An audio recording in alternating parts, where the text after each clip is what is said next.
Yeah, when these first came in, we had phones. So underneath is going to be a bunch of empty space. Yeah, we had phones throughout the month, and being that it was an error that how these people made these things, is they made them with so many dummy phones, we didn't have that many dummy phones, that most stores had about, yeah, a lot of empty ones, but we had maybe about 4 of these pods like this. And actually, this set came from DC. So this originally wasn't here. So you see? I believe you. I've seen it at university.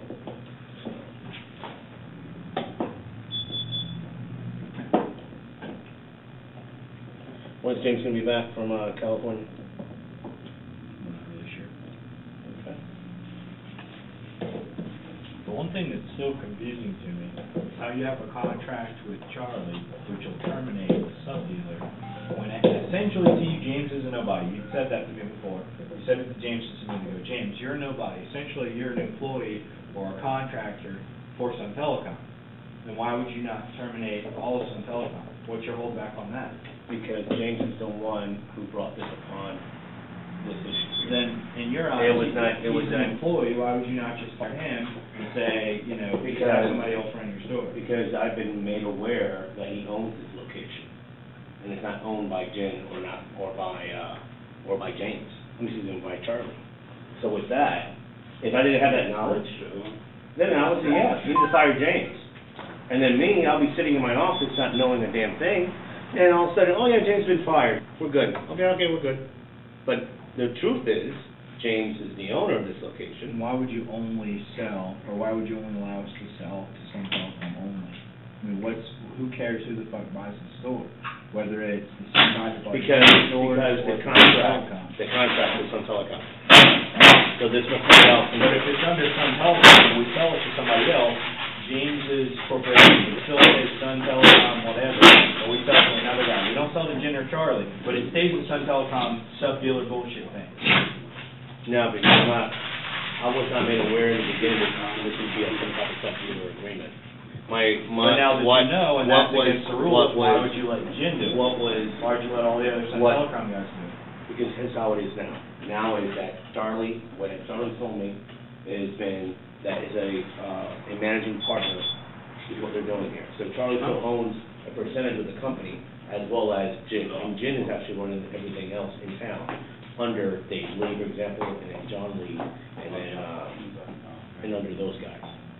So with all that said and done, again, James brought this on to himself. It wasn't Jen, it wasn't David, it wasn't anybody else. And pretty much the only option that you're saying is sell to Jen and Charlie, and that's it. Correct, because the contract's under Sun Telecom. If not, then I close down the location completely. But right now, the location's pretty much closed. But what I'm allowing them to have the ability is to stay under Sun Telecom, and for them to basically either do the deal with James. If not, if that deal doesn't happen and James says no, whatever, then fine. I'll take Viva Wireless, or I'll take Cellular for Less, or I'll take Ultra Cellular, and I'll have them basically come up and open another location nearby. And then this location will be shut down completely. For Metro PCS as a whole, it would be better to keep this location and not screw with your customers, not screw with the great base that you've already built here, good or not, however it works out, the 900 people that make payments here every month. Because you're listening. Well, hold on, you can time out. Let me finish your thoughts here real quick. I already, in the process of sending out a text message to your whole customer base, who's ever bought a phone from here, and directed them to other stores to make payments and everything else. So with that, I've got that covered. That's no problem. That's no issue. So as for the customer, but the people aren't going to be happy about that, is what I'm saying. For you guys, and here's something you have to think about too, is that for whatever reason, this forced deal with Jen and Charlie doesn't happen. It's not a forced deal. There's no other option. It's a forced deal. All right, let me tell you. Man. You don't got to be a dick about it, Carlos.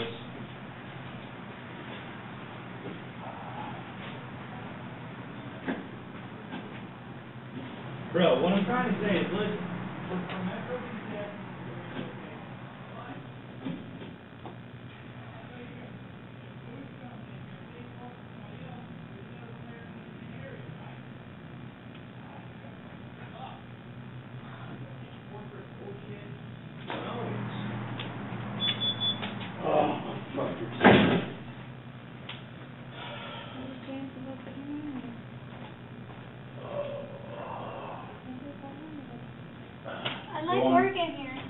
Google and find me the, if you could please, the non-emergency police call. Okay, so now that they're gone, go ahead and, because all this happened while I was peeing. I don't know anything. Jen and Charlie have a Charlie has a contract with Sun Telecom, or they are Sun Telecom. Sun Telecom has a deal with Metro PCS. James Mami, te llamo para atrás. They want this location and university all to themselves. James did something, he tried to do outside sales for Metro PCS by selling phones to somebody, and somebody did a no-no with those phones. It's not really James's fault. They're taking that and making an excuse in order to force What is that James. no-no? You can't sell Metro PCS phones if you're not a Metro PCS dealer.